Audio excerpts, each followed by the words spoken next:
Hey everyone, before we dive into one of the most mind-blowing mysteries in the entire universe, I need to ask you something.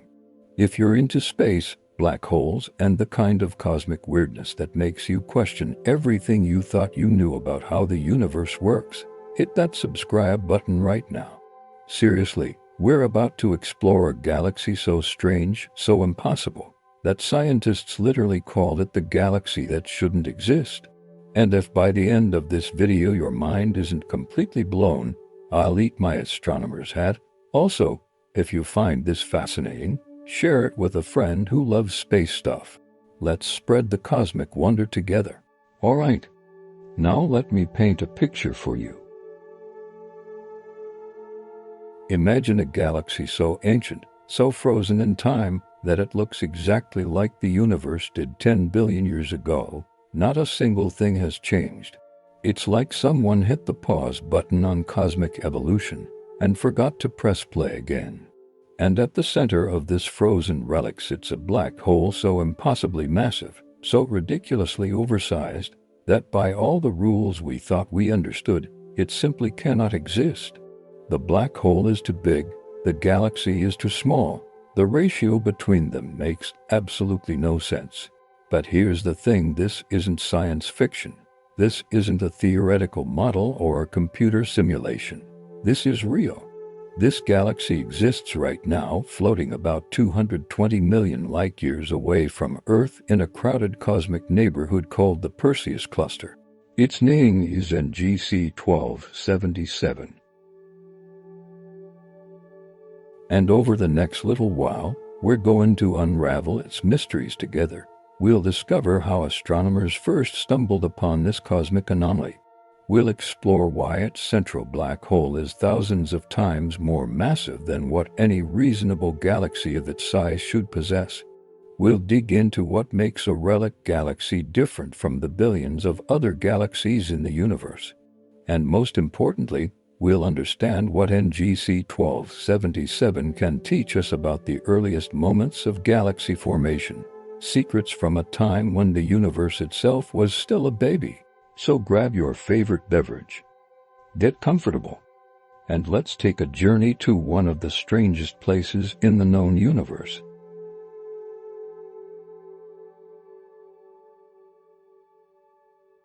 Chapter 1. The Discovery of NGC 1277. Let's start at the beginning. Not the beginning of the universe, we'll get to that later, but the beginning of how we found out NGC 1277 was something special. You know, there are billions of galaxies scattered throughout the observable universe, billions. That's a number so large it's almost impossible to wrap your head around. Each one of these galaxies has its own story, its own structure, its own collection of stars and planets, and who knows what else. Most of them, honestly, look pretty similar when you're cataloging them from millions of light-years away. They're fuzzy smudges on photographic plates, data points in astronomical surveys, entries in databases that would take lifetimes to read through, and for a long time.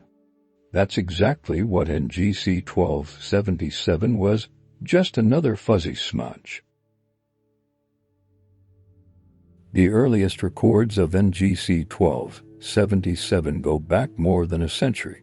Way back in the late 1800s, astronomers were compiling what they called the New General Catalog, basically a big list of all the interesting things they could see in the night sky that weren't stars. Nebulae, galaxies, star clusters, whatever looked fuzzy and interesting got a number.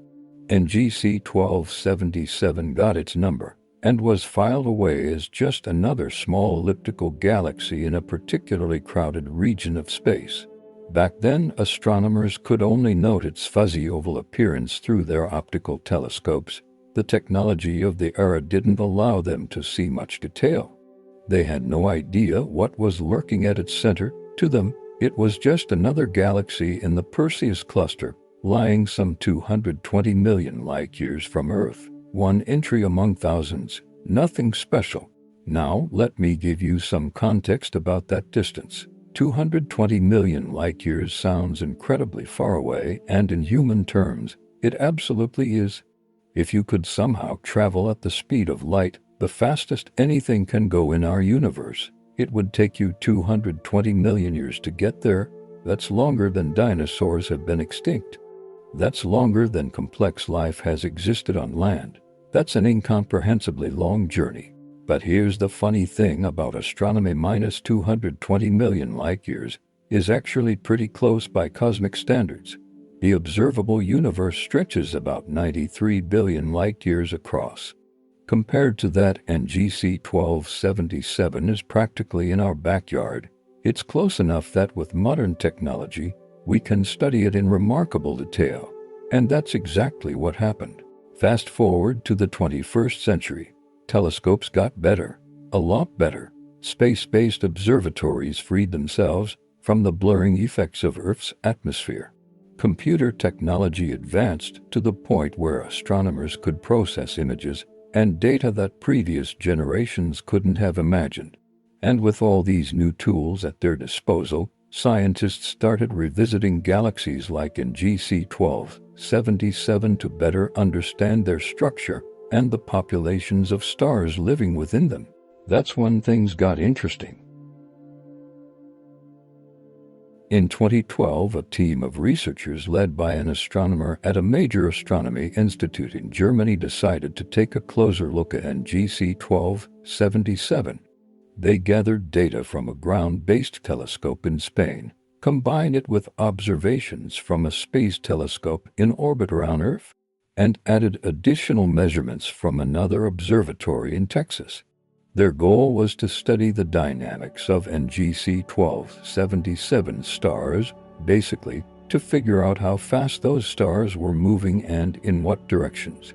You see, when astronomers measure how stars move inside a galaxy, they can work backward to figure out how much mass is hidden at the galaxy's center. It's like watching cars on a highway. If you see them taking a curve really fast without flying off the road, you know that curve must have some serious engineering holding everything together. Stars work the same way. If they're orbiting at extremely high speeds, something massive must be anchoring them. What this research team found stunned the astronomical community. The stars orbiting near the center of NGC 1277 were moving at absolutely extreme velocities. We're talking speeds that seemed almost impossible for a galaxy of its size.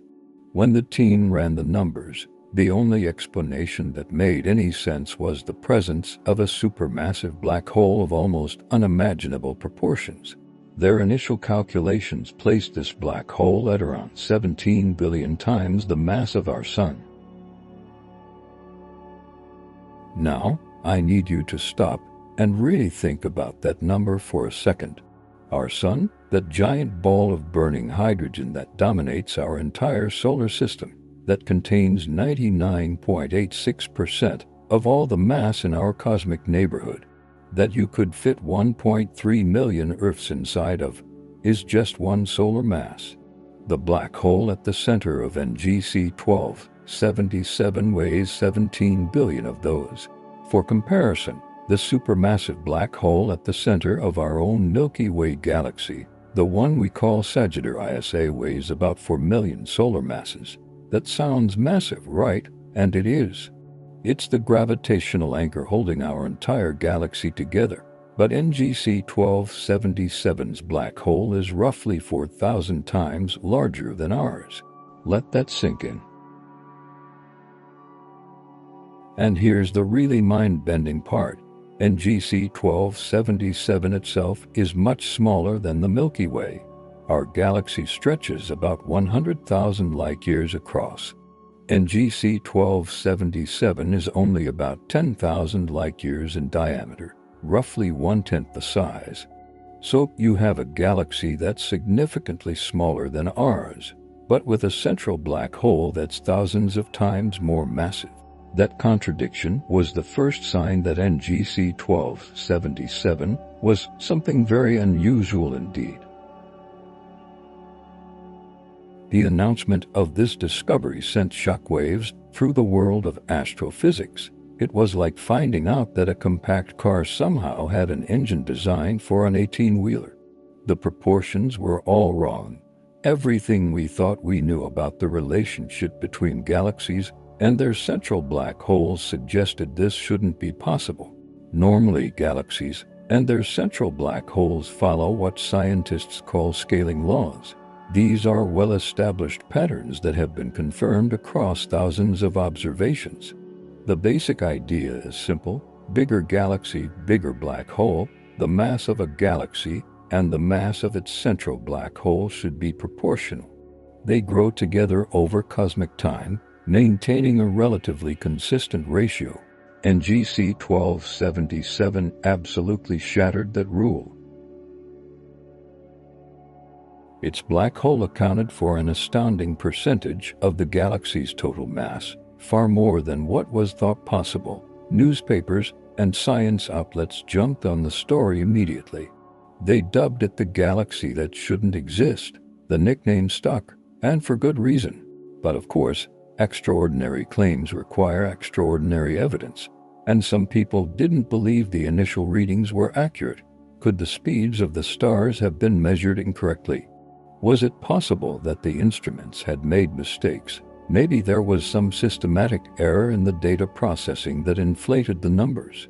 These were fair questions. In science, skepticism is healthy. When someone tells you they've found something that breaks all the rules, your first instinct should be to double-check their work. So that's exactly what happened. Other astronomers brought in more instruments to verify the findings. High-resolution images proved that the galaxy really is incredibly compact. More sophisticated spectroscopy techniques created better maps of how the stars move. Different research teams using different methods and different equipment all came to the same conclusion. The black hole really was that big. This wasn't a measurement error. This wasn't a fluke. NGC 1277 really did have an overmassive black hole that defied everything astronomers thought they understood about galactic evolution. This was more than just a curiosity. It was a challenge to decades of theory. The prevailing view in astrophysics was that galaxies and black holes evolve together. As galaxies grow through mergers and star formation, their black holes grow in tandem, maintaining a fairly consistent ratio of mass. NGC 1277 didn't fit that pattern at all. Instead, it looked as if the black hole had grown extremely fast in the early universe, while the galaxy around it had stopped evolving billions of years ago. As more data poured in, astronomers realized they weren't just looking at an oddball galaxy. They were peering into a time capsule from the early universe. The stars of NGC 1277 turned out to be ancient, with ages estimated at more than 10 billion years. There was no sign of recent star formation, no cold gas to fuel new stellar nurseries, and no evidence that the galaxy had undergone major mergers in the past several billion years. In other words, NGC 1277 had remained largely unchanged since the universe was only a fraction of its current age. Think about that for a moment. The universe is roughly 13.8 billion years old. NGC 1277 stars formed when the cosmos was only about 2-3 billion years old. Since then, for over 10 billion years, this galaxy has been frozen in place. While other galaxies were merging, growing, forming new generations of stars, and evolving into the structures we see today, NGC 1277 just stopped. It's like finding a perfectly preserved dinosaur fossil. Except the dinosaur is somehow still alive.